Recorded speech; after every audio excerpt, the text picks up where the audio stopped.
Hi, my name is Michaela, and today I'm going to be talking about why communication is important in the emergency management career field.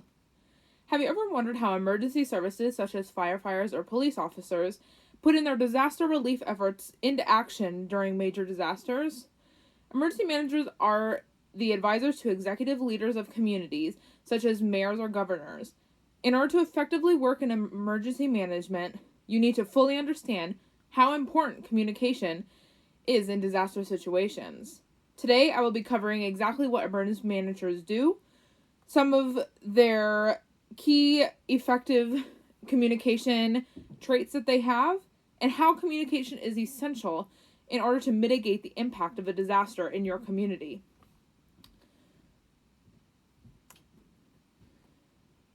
What are the duties of emergency managers? The first duty is to protect and preserve. This means that they have the citizens' mind in all disaster preparations. They are in charge of making sure that citizens in their jurisdiction are taken care of during disaster situations, such as tornadoes, hurricanes, other natural disasters, or even pandemics like the one that we are in right now for COVID-19. One of their other duties is to coordinate efforts. For some emergency situations, such as flash floods, there will be a response from multiple agencies. It is an emergency manager's job to make sure that all of those agencies work together with their powers to save all the lives that they possibly can. It is important to remember that it is not an emergency manager's job to direct firefighters or police officers, but to make sure that their disaster efforts that they put into place are effective. The next duty is to raise community awareness. One of the major perks of making sure that the community knows about emergency response is by gaining volunteers. When emergency response is needed, these volunteers can fill in roles that other people cannot. And last but not least, media and communication. An important part of an emergency manager's job is to disseminate information through the social media to the public. In order to properly do this, there needs to be a good relationship between emergency managers and media personnel. Now that I have covered some of the most important duties as an emergency manager, I'm going to cover what characteristics make an emergency manager effective and how those relate to communication. The first one is problem-solving skills. Emergency managers need to be able to solve problems, sometimes within minutes of being tasked to do so. This only happens when communication is used through all the parties involved. The next is interpersonal relationships. Being able to gain the trust of people around you is imperative in being in the emergency management career field. People are going to be relying on you for the safety of others, so developing those healthy interpersonal relationships is essential. Communication is the best way to gain their trust. Establishing effective two-way communication channels between those parties can help make interpersonal relationships. Cultural and environmental awareness. Knowing the culture of the community that you are trying to protect is crucial in the safety options of an emergency manager. One way to get to know the community that you serve is through meet and greets, even taking the time during emergency responses to talk to some citizens about real life problems, or even just talking to citizens during your off time at the grocery store or at the park with your kids. All of these qualities have one thing in common: communication. Without communication, none of these characteristics would be able to be used to their fullest. Communication in emergency situations is the most important aspect of ensuring the safety of others.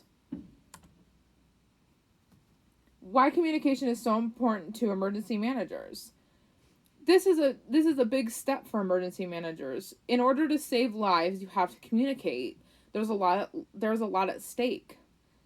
Making sure the message that you are sending is clear to the community. The message needs to have just the necessary information in it, not extra subtext that could confuse people that are a little bit worried about what's going on in their world. Make sure the message is consistent. In order for communication to not be misunderstood, it is imperative that the message that is being relayed stays consistent. If the message is not consistent, there tends to be confusion and people tend to lose trust in the sender. Timeliness. During any type of emergency situation, there is going to be people who are nervous about what the outcome may be. Making sure that you are sending the message in a timely manner can really ease the stress of those people that are being affected. Tracking social media. Social media is a giant platform that a lot of people use nowadays. Monitoring different social media outlets allows emergency managers to deliver a message to people in a very fast way, such as posting to a Facebook wall or tweeting out updates that they have.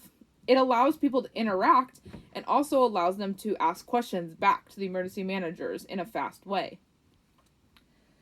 Communicating to save lives. In most cases, emergency managers are the last line of defense when it comes to saving lives during disasters. This makes it very important to convey the right message at the right time with the right amount of sincerity and imperativeness in the delivery. Today I have covered what exactly an emergency manager does day to day, what kind of characteristics make them effective in the field when it relates to communication, and why communication is one of the utmost importance during all of these things. Perhaps it goes undetected, but communication is the most important tool that we have to deliver a message effectively. For people who deal with high-stress situations like emergency managers, it is very important to understand how communication affects our community with the public. I hope the next time that emergency managers deliver a message, you will think to yourself just how important it is that the message is to the people in the middle of a crisis. In my PowerPoint visual aid today, I also included a slide in the conclusion about all the different types of jobs that you can have as an emergency manager that kind of relate to their career field. As you can see here, some of these involve nonprofit, health and human services, energy, federal, state, military, colleges and universities, and consulting firms.